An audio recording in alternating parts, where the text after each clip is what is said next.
Yo, peace. Welcome to this episode of SolPower. On this episode, we're going to dig into soul food in terms of what is it? What's its origin? Is it a traditional African American form of diet? Does it play a major role in the state of black health today in the inner city and the rural black America? We're going to touch this and dig into a lot more about this today. This and much more. What happens when you run trending news through a blender with the ingredients of hood health, inner city enlightenment, and black presence? You get a nice plate of solutions. Welcome to the light side of the sun, where I've got something to say. Welcome to SolPower.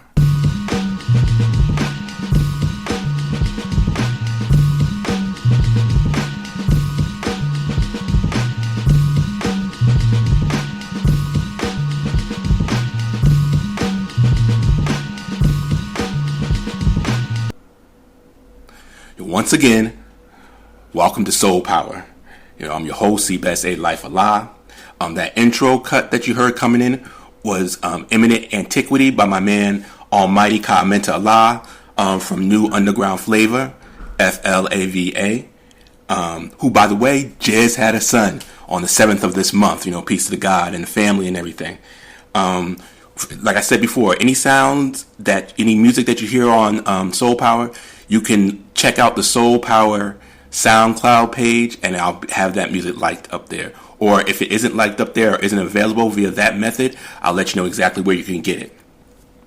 Oh, and by the way, SolPower right now, we're on SoundCloud, Stitcher, Pod Directory, Buzzsprout, and we're also listed on Podcast in Color, which is a listing for podcasts for people of color. You should check that out also. They have some really links to some really good podcasts up there. If you have, any feedback, or you just want to submit music, you can hit me at soulpowernetwork@gmail.com. And finally, leave comments, share the podcast, download, and subscribe. Spread the word. If this is your first time, thank you for checking us out. Hopefully I'll have something for you to come back to again and again. If you've been rocking with me since the first podcast, peace. We're going to keep it moving, keep it growing, and keep it expanding. With that said, we're going to get into this topic of soul food. Soul food. If you black, you got family from down south, you know what soul food is. Always like to start it off like this, though, when talking about soul food, in terms of the old movie, well, old now, Soul Food. If you haven't seen that movie, you can probably check out, a summary of it somewhere online. But basically what happens is that there's a motherly figure who's called Big Mama, and she brings her family together a lot via these big Sunday dinners. And during the course of the movie, she gets sick and she dies. Now the movie is kind of a feel-good movie because at the end, basically what happens is the family continues the tradition and they come together and they get to talk and what food for many original cultures is a gathering point for them to commune and just be together. And so that point is hammered real hard and strong in the movie. But one point is kind of glossed over, which is, she had a heart attack and she died. And why did she have a heart attack? If you looked at the spread, you would know what was going on. All right. Many of us in America have what is called a standard American diet, which is SAD. All right. In terms of as an acronym. And that you can kind of feel it out what that is. That's all those sodas, the fast food, the fried foods, heavy on the meats, low on fresh vegetables and fruits, all that, which leads to preventable diseases. We're talking about type 2 diabetes, obesity, blood pressure, things of that nature. So a major factor for Black America, is the fact that we have a diet which is heavy in all these things, and on top of it, what we refer to as our traditional diet, soul food, it's heavy in a lot of the negative things also. So we have to realize that what we're referring to as our traditional diet isn't really our traditional diet. And I'm going to get more into that as we go through the show.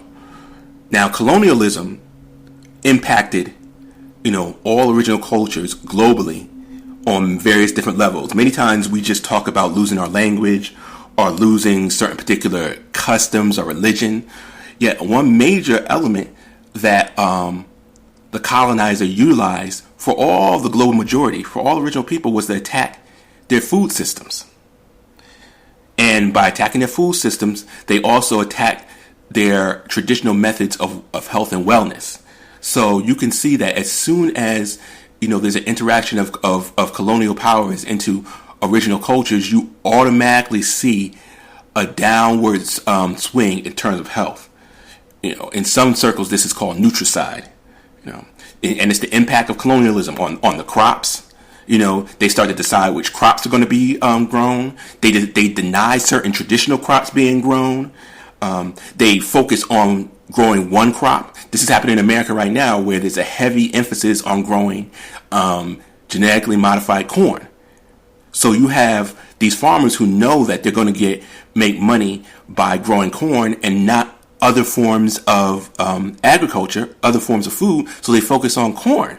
Well, we can't live on genetically modified corn alone. This corn is also being used for corn syrup, for alcohol production, different things like that. What happens is you start to cut out a lot of the crops that you need just to damn live.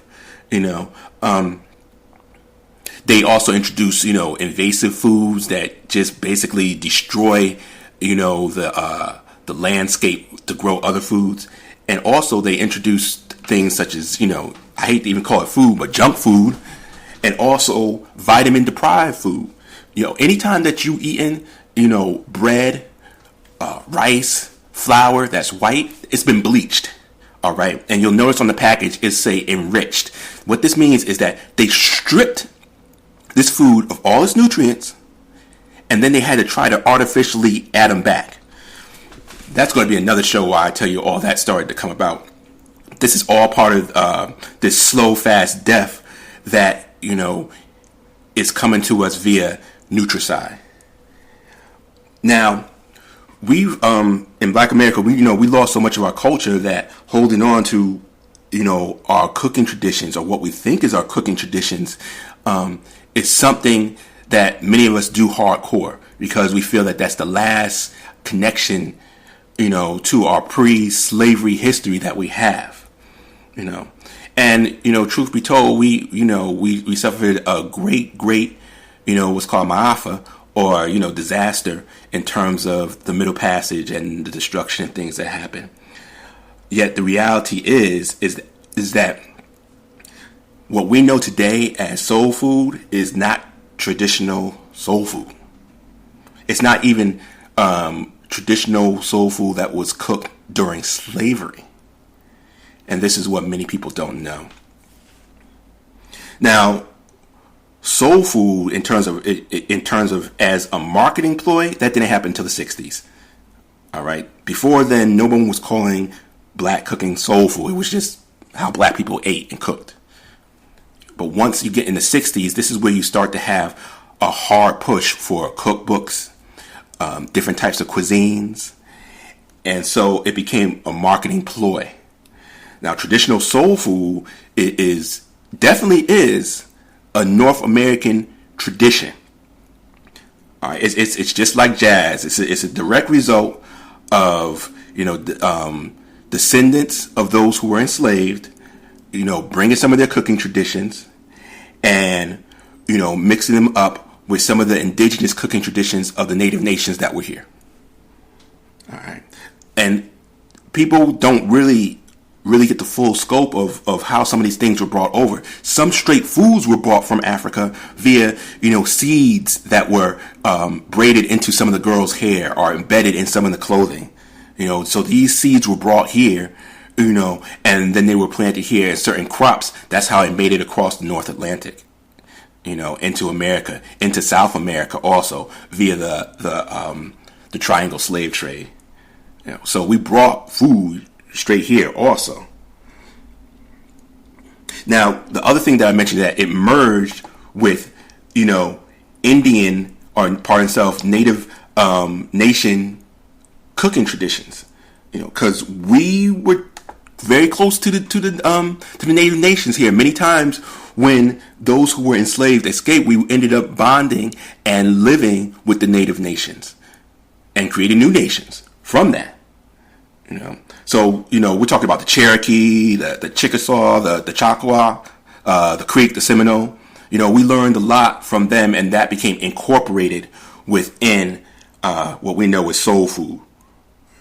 So, for instance, boiling beans or curing meats over smoked hickory. Those are some traditions that are directly taken from some of the native nations. Also, the introduction and creation of things such as cornbread and stuff like that. That kind of stuff, came through our interactions. And so, ironically, we preserve many of native indigenous traditions within soul food.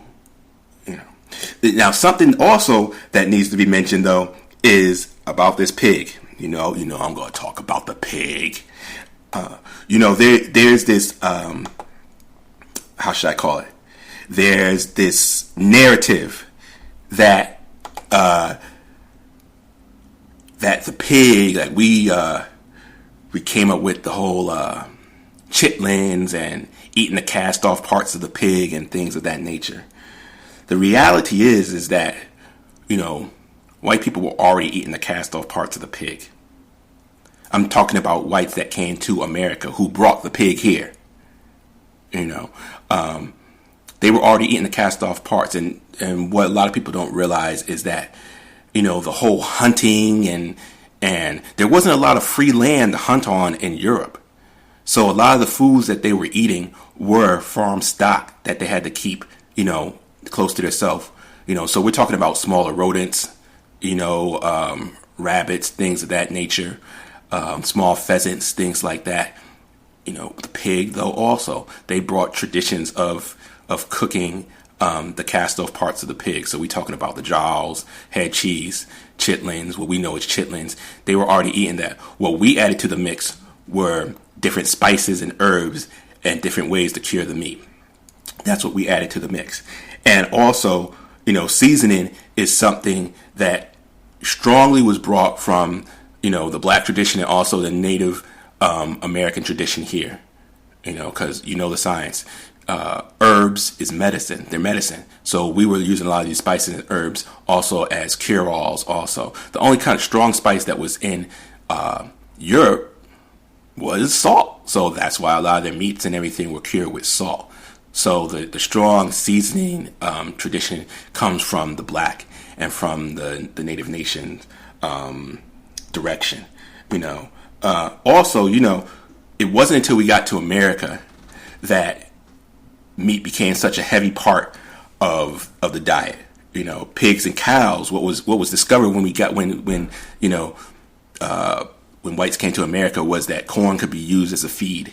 Is a strong feed. So this is why they started, breeding pigs and cows at a high rate, which is even today, Americans eat 3 to 4 times the amount of animal protein that the rest of the world does. Other parts of soul food, in terms of, blacks were given, what was called the cast-off greens, those greens that white people didn't really eat, like turnip, beets, dandelion leaves, and also, kale, cress, cabbage, and mustard was introduced via, whites also. Well, ironically though, even though, turnips and beets are usually seen to be white food, the reality is that they actually came into Europe via the silk trade, which is trade between Europe and the East, the Far East. They actually came into Europe via the silk trade via Morocco. So all this kind of mix, is what is the foundation for soul food as we know it today. But in the next part of the show I'm going to go into, though, I'm going to let you know in terms of why what we call soul food today ain't soul food, And also, I'm going to give you some tips and some insight on how to really eat some healthy soul food that still got the flavor, because we know the science. We don't eat it unless it tastes good. And I ain't talking about having some bland food. So right here, I got a cut here by Divine Rule Supreme or Dizwa. And this cut is called Inviting Magnetic. All right, so enjoy it.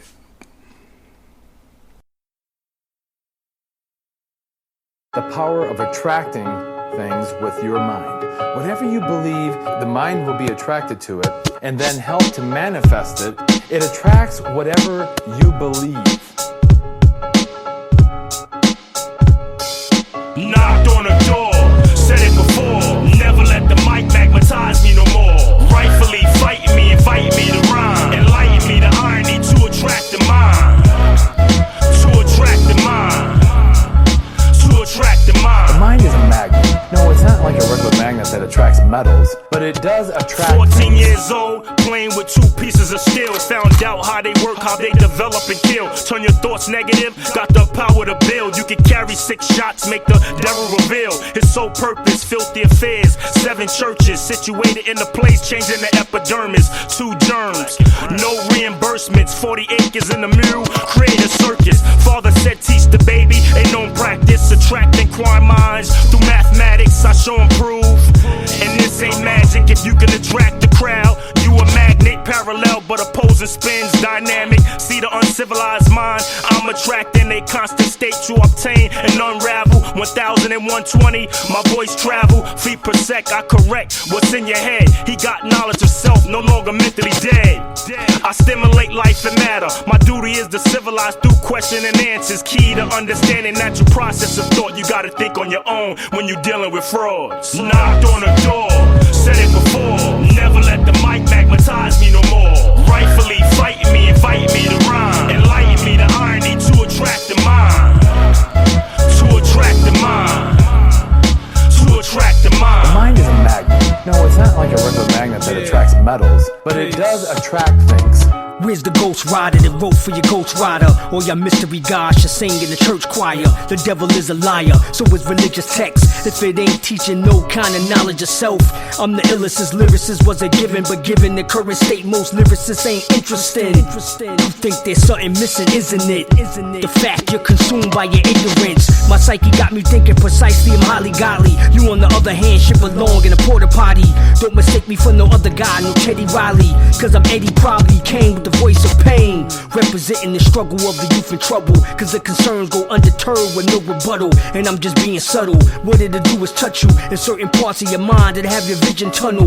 He don't know his language, he don't know he's my uncle. I swear I'm 9,000 miles so I can live amongst you and carry the weight of the world like it's a duffel and still remain humble while black people struggle. It's an internal struggle to get someone to love you, so let these lyrics hug you, inviting magnetics. Knocked on the door, said it before. Never let the mic magnetize me no more. Rightfully fighting me, inviting me to rhyme. Enlighten me to irony to attract the mind. To attract the mind.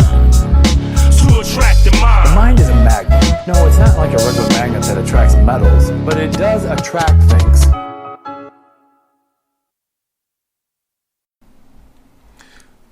Yo, peace.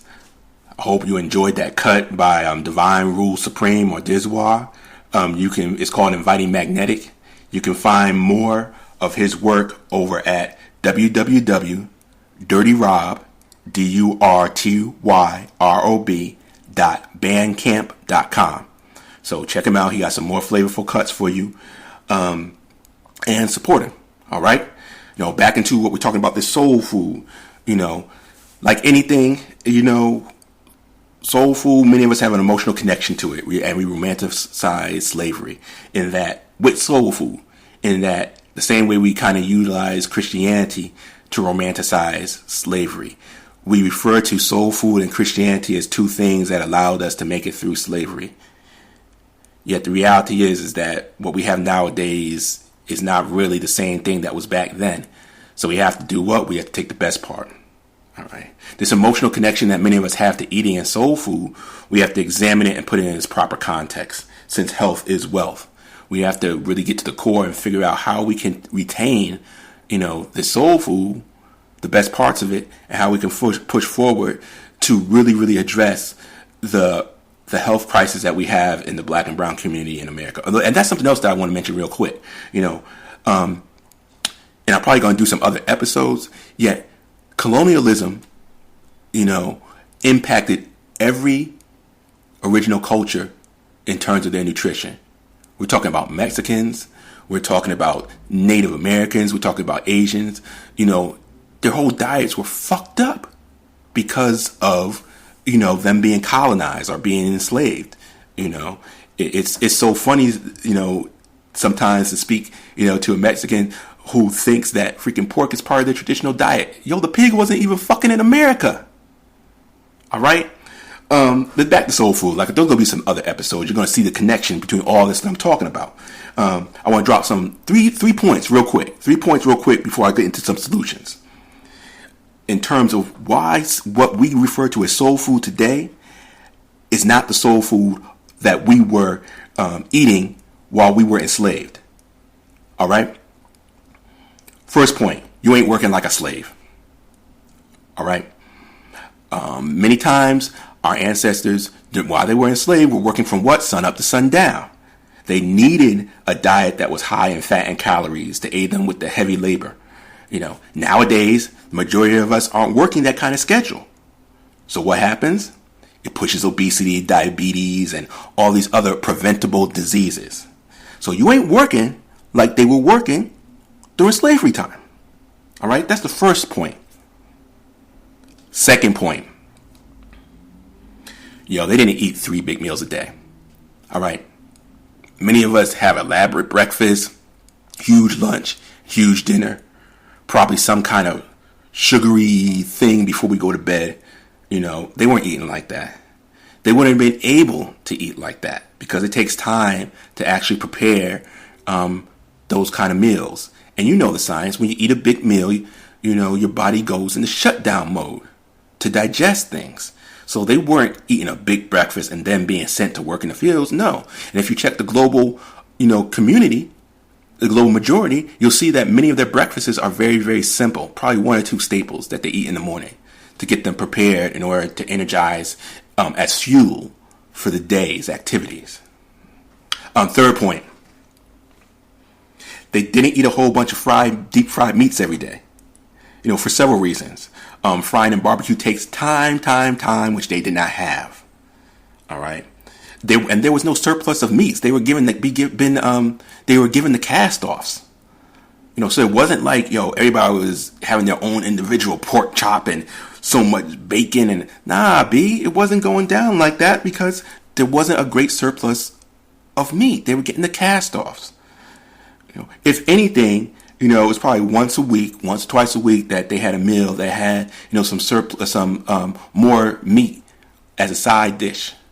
The reality is they were using a lot of these cast-offs and stuff to actually season the fruits and veggies, or they were using it to season the beans, or season the greens, or just as seasoning. They probably only got, huge portions of meat during holiday seasons when they were given time off by the slave master, or like I said, maybe once a week or so. So once again, this whole idea of soul food as we relate to it today is something that came across post World War II after the Great Migration, when we started working different types of jobs within the inner city. It actually was transformed in the inner city because it became a product. People wanted to go and eat soul food. You see? So, different restaurants, different places started to crop up and everything. Books started to be being sold. All this stuff started happening at the same time. This is also when you start to see a whole big push for Southern cooking. And when I mean Southern cooking, I mean basically whitewashing black soul food. So, this is where the KFC, the Colonel comes up. When your homegirl come up, what's her name? I can't remember her name right now, but that Southern cook who needs to be put on Front Street and just cast out because, what she does ain't right and exact. Anyway, this is when it became a product. So when the reality is that we need to look and take things back to the root. What is the root of soul food. The root of soul food is what actually got us through this period because it was concerned with our health and livelihood. So I'm not suggesting that you get rid of soul food, period, and that you throw out the baby with the bathwater. That's not what I'm saying. I'm going to give you, some quick tips real quick to basically step your game up. And that's what I mean, step your game up. All right. Our aunts, our uncles, our grandmothers, they were innovative in the kitchen. All right. They didn't just use a simple recipe. Sometimes they knew how to flip that stuff. And you, in the same way, in this modern time, you need to get your game up and learn how to flip it in the kitchen. All right. First thing I'm going to say off the top, and a lot of people are going to be mad, and I'm going to do a whole episode on the damn pig. What the first thing you need to do is get rid of that fucking pig. All right. Scavenger. There's so many things that I can go in about it, but that pig, is destroying your diet in so many different ways. And it's not only destroying your diet in so many different ways, also the manner by which the pig is raised. You got to look into factory farming. We're going to do an episode on that. It's just destroying the environment. The pig needs to be taken out. Period. All right, replace it with some other meats. Some other organic, high quality, lean meats. If you're not turning vegetarian anytime soon. Your beans and your greens. Try a smoked turkey neck bone. Try using that as a season. Try what's called liquid smoke. You can find that in your grocery store. Also, step your herb and your spice game up. Step it up. Salt is only supposed to be used sparingly. That is used to bring out the flavor. It is not the flavor. Any cook knows that. All right. So if you're only using like 2 or 3 spices or herbs, you already failing as a cook. You already failing. You got to step your game up. And actually the herbs and spices is what allows for the true flavor to come out. So that's why we got to step that game back up. And like I said before, herbs and spices, they are medicine. So we can also bring back knowledge of the medicinal use of these herbs and spices and connect it with our cooking. There's soul food at its root. This is SolPower, by the way. Soul, S-O-L, which means sun. All right. Soul food, sun food, soil food. What I'm saying? From the earth. At its core, at its root, soul food is very, very, what my brother Bryant Terry says, plant strong. So we're talking about beans, vegetables, fruits, roots. These are at the core of soul food. So if you're just frying a pork chop and you throw in some macaroni and cheese on the side, that's not really soul food. All right? That's the modern interpretation of it. But at the root, that's not really soul food. So we need to get back to what the core of soul food is about. And like I said, it's plant strong.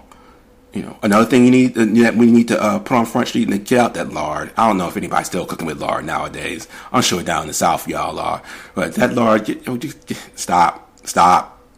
We're going to talk about the pig, even more. That they used to, that there was like 3 different strains of pig that they used to raise in North America. And one strain, they specifically only raised it because of its lard level.